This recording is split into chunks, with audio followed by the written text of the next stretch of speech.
అది చాలా మందిని డిస్టర్బ్ చేస్తుంది మేడం. నో డౌట్ అంత. చాలా డిస్టర్బ్ చేస్తుంది సినిమా. వాళ్ళకి అదే నేను అన్ని ఇంటర్వ్యూలో చెప్పేది ఏంటంటే, మీరు థియేటర్కి రండి నమ్మకంతో, సినిమా మీ ఇంటికి వచ్చేస్తుంది. అంతే, నో డౌట్ అందులో. మేము 2-3 రోజులు ఆలోచింపజేస్తుంది. ఎందుకు మనం డబ్బులు ఖర్చు పెట్టి ఈ సినిమాకి వచ్చామన్న దానికి ఒక అర్థం ఉంటుంది. అంటే చూసే అతని ఆలోచన బట్టి ఈ సినిమా ఒక్కొక్కరికి ఒక్కొక్కలాగా అర్థమవుతుంది. కరెక్ట్. కొడుకు తండ్రి కొడుకుల మధ్య నిజంగా పిల్లల్ని పేరెంట్స్ కవర్ చేస్తూ వాళ్ళు చేసే తప్పుల్ని అందరి ముందు కాకుండా వాళ్ళొక్కళ్ళు ఉన్నప్పుడు చెప్పే పేరెంట్సే ఎక్కువ మందిని నేను చూశాను. అవును మేడం. అతి తక్కువ మంది ఏంటి వీడినా నువ్వు ప్రేమించింది వేస్ట్ క్యాండిడేట్, వీడిని ప్రేమిస్తే నువ్వే సుఖపడతావు అమ్మాయి అని అనేవాళ్ళు, ఓపెన్గా మాట్లాడేవాళ్ళు, పిల్లల్ని ఉన్నదున్నట్టు ఖచ్చితంగా కొండ బద్దలు కొట్టినట్టు మాట్లాడేవాళ్ళు ఎక్కడో ఉంటారు 0.1%. అలాంటి ఫాదర్ మీరు సినిమా పెట్టారనిపించింది. అంటే దానికి కూడా ఒక రీజన్ ఉంటుంది మేడం. ఏదో ట్రైలర్లో మీరు ఆ మొక్క చూస్తారు కదా, దానికి చాలా బలమైన రీజన్ ఉంటుంది. ఎందుకు అంటే, ఇప్పుడు నేనే వాడిని పోషించాలి, రేపు ఇంకొక అమ్మాయిని తీసుకొని వస్తే ఆ అమ్మాయిని కూడా నేనే పోషించాలి. అవును, పైగా మీకు బాధ్యత తెలియకుండా ఉంటుంది అందులో. రెండోది, నువ్వు ఎప్పుడు నీ డబ్బులతో నువ్వు కుటుంబాన్ని పోషించగలుగుతావో అప్పుడు ఆయన అంటాడు, ఇంకో మాట ఏమంటాడంటే, ఇప్పుడు కొంచెం ఏడుస్తారండి, బాధపడతారు పిల్లలు, తర్వాత మీరు వచ్చి నా దగ్గర ఏడవకూడదు కదా, ఆ ఏడుపు ఇక్కడితో ఆపేద్దాం అనుకో. ఎక్సలెంట్. అలాంటి ఫీలింగ్. అంటే ఒక సబ్ రిజిస్ట్రేషన్ ఆఫీస్లో ఒక హెడ్ క్లర్క్గా చేసే ఒక నిజాయితీ పరుడు నిజాయితీగానే ఉండాలనుకున్నాను మేడం నేను. అలాగే ఈ రాఘవ ఏదో ఇప్పుడు ధనరాజ్ మీద ఒక కమెడియన్ ఇమేజ్ ఉంది కాబట్టి టోటల్గా సినిమా అంతా కామెడీ చేసేసి లాస్ట్లో ఏదో 15 నిమిషాలు మనం చెప్పాలనుకుని చెప్దాం అని చేయలేదు మేడం. మీరు సినిమాలో వాడిని చూస్తే ఇది నేనే, ఎక్కడో చోట నేను ఇలా చేసి ఉంటాను అన్నట్టే ఉండాలి. అవును, ప్రతి ఒక్కళ్ళు కనెక్ట్ అవుతారు అని ఒక స్ట్రైట్గానే చెప్పాం సినిమాని. ఏదో అవసరం లేని సీన్స్ అతికిచ్చేసి అవసరం లేని కామెడీ తీసుకొచ్చి పెట్టి, అరే ఇదేంటి నవ్వించావు మళ్ళీ ఇదేంటి, అట్లా కాకుండా ఆ క్యారెక్టర్నే మీరు చూస్తారు. ఎవ్రీ క్యారెక్టర్ అలాగే బిహేవ్ చేస్తారు. ముఖ్యంగా ప్రమోదిని గారు లాంటి తల్లిని సినిమాలో చూసినాక ఆవిడ ఏడుపు సినిమా చూసి నన్ను గట్టిగా కౌగులించుకొని, నాన్న అసలు ఇన్ని సినిమాలు చేశాను, one of the best role ఇచ్చావు నాన్న, నువ్వు బాగా చేసావమ్మా, నేను ఇవ్వడం కాదు, ఇది నీకు రాసి పెట్టుంది. అసలు ఆవిడ చేశారండి ఈ సినిమాలో. లాస్ట్ క్లైమాక్స్ ఆవిడ వెళ్ళి కాలు పట్టుకోవాలి. సముద్రకని గారు కూడా బాగా మెచ్చుకున్నారు. మదర్ రా, సూపర్ మదర్ రా ఈ సినిమాలో మదర్ అని. అందుకే ఆ మదర్కి మా అమ్మ పేరు పెట్టాక. అవును అవును, నేను విన్నాను, ఒక ఇంటర్వ్యూలో చెప్పారు మీరు. కరెక్ట్. పేరెంట్స్ పిల్లల్ని చదివించేది వీళ్ళతో సుఖపడదామని మాత్రం ఖచ్చితంగా కాదు. ఒప్పుకుంటారా మీరు? అసలు ఎప్పుడు వాళ్ళ ఒక్క ప్రేమ మాత్రమే నిస్వార్థం. అవును, మిగతా వాళ్ళన్నిటి కూడా స్వార్థపూరితంగానే ఉంటాయి, అంటే ఆశించడమే ఉంటుంది. అవును అవును. వీళ్ళు బాగుపడరు అని చెప్పే పదం చాలాసార్లు చెప్పేసి ఇంక ఎలా చెప్పాలో తెలియక కొట్టేసి, ఇంకా అది కూడా ఇదవకపోతే ఏం చేయాలో తెలియక వాళ్ళు కుంగిపోతుంటారు. దాన్ని మనం ఏం చేస్తామంటే, ఓహో ఏంటి ఇప్పుడు చదివించారు బాగానే ఉంది, చదువు తర్వాత జాబ్ ఎందుకు చేయాలి, వీళ్ళు చదివించింది అందుగా, ఇప్పుడు నువ్వు జాబ్ చేస్తే మెల్లిమెల్లిగా నీ లైఫ్ సెటిల్ అవుతుంది. ఎగ్జాక్ట్లీ. నువ్వు మళ్ళీ ఒక నాన్న అవుతావు, నీకు ఒక కుటుంబం వస్తుంది. అది విషయం మేము చెప్తున్నాము, ఇప్పుడు నీకు అర్థం కావట్లేదు. ఇలా చెప్తేనేమో అలా అంటాం, అలా చెప్తేనేమో ఇలా అంటాం. చాలామంది పిల్లలు ఏంటంటే, మనం ఏదైనా ఒక విషయం చెప్తే అసలు దాని గురించి సరే అవతల వాడు చెప్పాడు ఒక్కసారి ఆలోచిద్దాం అనేది లేదండి. అసలు లేదు.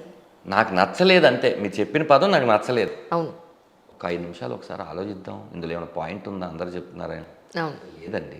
అవును, దాన్ని మనం ఎడ్యుకేట్ చేయగలం. ఇప్పుడు అస్సలు లేదండి, మీరు నమ్మరు, ఇప్పుడు అస్సలు లేదు. నాకు కావాల్సింది ఇది అని మంకు పట్టే ఉంది. అంతే. చూద్దాం, ఈ సినిమాతో అన్న కొద్ది గొప్ప నేను వెరీ బ్లెస్డ్. ట్రూ. అలాగా వాళ్ళ జీవితం కోసం ఏది చెప్పినా అది పిల్లల మంచి కోసమే అని తెలుసుకోవడానికి చాలా టైం పడుతుంది. ఒక్క చెడ్డ తండ్రి, ఒక్క చెడ్డ మదరు కూడా ఉండరు మేడం. నువ్వు నాశనం అయిపోవాలి చెప్పేవా, అలా ఉండరు. బట్ కానీ బాధ్యత లేని పేరెంట్స్ని, ఇప్పుడు మన ఫిల్మ్ ఇండస్ట్రీలో ఎంతోమంది హీరోయిన్లు వాళ్ళ తల్లిదండ్రులే వాళ్ళ జీవితాలు నాశనం చేసిన వాళ్ళని ఎంతోమంది హీరోయిన్లు ఎక్కడో అదే పర్సంటేజ్ వైస్ చూసుకుంటే నాట్ ఓన్లీ ఇండస్ట్రీ, బయట కూడా అది కూడా మనకు బయటకు వచ్చింది ఒకలాగా వస్తుంది, లోపల జరిగింది ఒకలాగా ఉంటుంది. అంతే.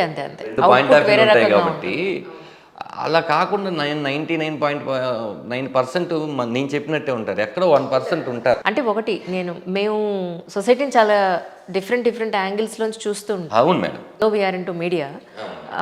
ఫర్ ఎగ్జాంపుల్ ఎన్నో అనాథాశ్రమాలు ఈరోజు, వృద్ధాశ్రమాలు ఎలా ఉన్నాయో అనాథాశ్రమాలు కూడా అలాగే ఉన్నాయి. పోనీ అమ్మాయిలు ఒక్కళ్ళే ఉంటున్నారా అంటే అమ్మాయిలు ఒక్కళ్ళు ఉండట్లేదు అనాథాశ్రమాల్లో పిల్లలు, చంటి పిల్లలతో సహా అబ్బాయిలు కూడా ఉంటున్నారు. వీళ్ళు ఎక్కడి నుంచి పుట్టుకొస్తున్నారు? ఆకాశం నుంచి ఏం పుట్టుకు రావట్లా. ఒక అమ్మాయి ఒక అబ్బాయి ఇద్దరూ కలిసి కని వదిలేస్తే మరి ఆ పేరెంట్స్ని ఏమంటాం మనం? అదే మేడం, ఇప్పుడు పరిస్థితులు ఏంటంటే ఏమైనప్పటికీ అసలు మనకి అనాథాశ్రములు ఉన్నందుకు గొప్పగా చెప్పుకోవాలో, అదే లేకపోతే ఆ కాన్సెప్ట్ ఎందుకు వచ్చిందని దానికి బాధపడాలో. అవును, అర్థం కాదు. కరెక్ట్. ఎందుకంటున్నానంటే నిజంగానే కొడుకులు లేరు, చనిపోయారు, లేకపోతే ఈవిడ బతుకుంది, లేకపోతే ఈయన బతుకున్నారు, వీళ్ళకి ఆశ్రయం ఇచ్చే అనాథాశ్రమం ఉండడం అనేది గొప్ప విషయం. అవును అవును.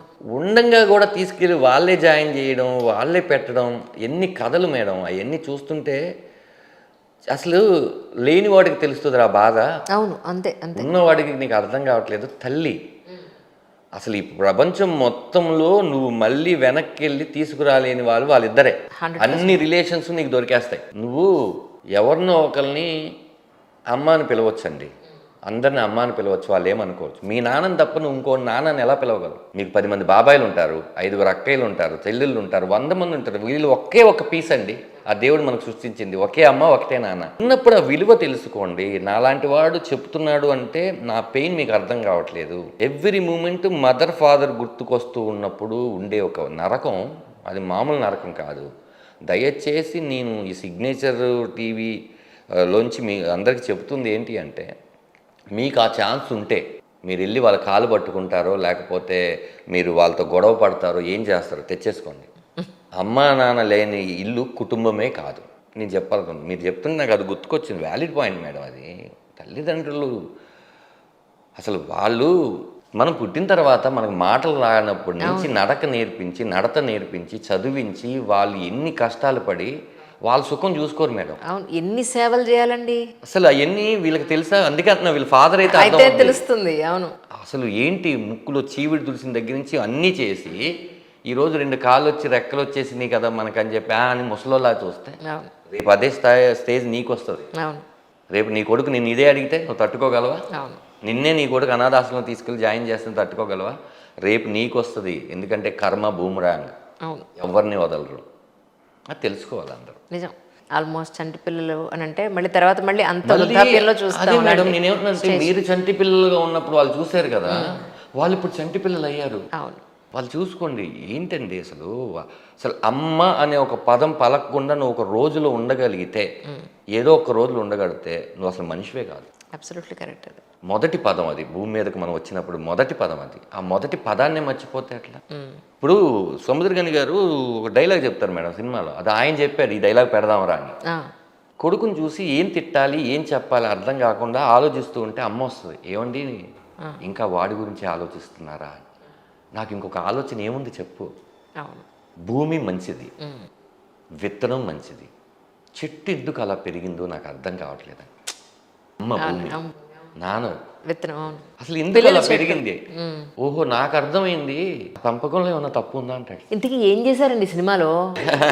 పోలీస్ స్టేషన్లో ఏమంత పెద్ద తప్పు చేసేసారు మీరు? పైగా తప్పులే చేస్తూ ఉంటాయని తిట్టించుకున్నారు. పైగా మేడం ఒక అబద్ధాన్ని దాటేయడం కోసం 10 అబద్ధాలు ఆడితే ఎలా ఉంటుందో జీవితం. మొదటి అబద్ధం దగ్గర ఆపేస్తే ఎలా? నరకం. మీకు ఒక అబద్ధం చెప్పేస్తాను, దాన్ని నిజం చేయడం కోసం నేను 10, 50, 60 అబద్ధాలు ఆడుకుంటాను. ఒక తప్పు చేసేసి ఈ విషయం మీకు నేను చెప్తే సరిపోద్ది అనుకున్న దాన్ని మీకు చెప్తే ఏమైపోద్ది అని భయంతో చాలా తప్పులు చేసేస్తాయి, సరిదిద్దుకోలేని తప్పులు చేసేస్తాయి. అంటే ఒక వ్యక్తి మంచివాడుగా మారడానికో, అసలు మనిషి మంచివాడిగానే ఉంటాడు, చెడ్డవాడిగా మారడానికి ట్రిగ్గర్ అవ్వాల్సిన పాయింట్ చాలా చిన్నదే ఉంటుంది మేడం, కానీ అది చాలా ఇంపాక్ట్ పెద్దది కల చేస్తుంది. అది మైండ్ సెట్ మొత్తాన్ని మార్చేస్తుంది. అంటే ఎప్పుడు కూడా పాజిటివ్గా ఆలోచించని పీపుల్స్ దగ్గరికి మనం వెళ్తే మీరు తెలియకుండా నెగిటివ్గా ఆలోచించడం మొదలెడతారు. కరెక్ట్. అవతల వాడికి సంబంధించిన నెగిటివ్ ఎనర్జీ అంతా మీరు తీసుకొని అప్లై చేసేస్తారు. మీరు అట్లా ఎప్పుడు అప్లై చేయకూడదు. ఎందుకంటే ఒక మనిషి ఆలోచన లాగా ఇంకో మనిషి ఆలోచన ఉండదు. కరెక్ట్.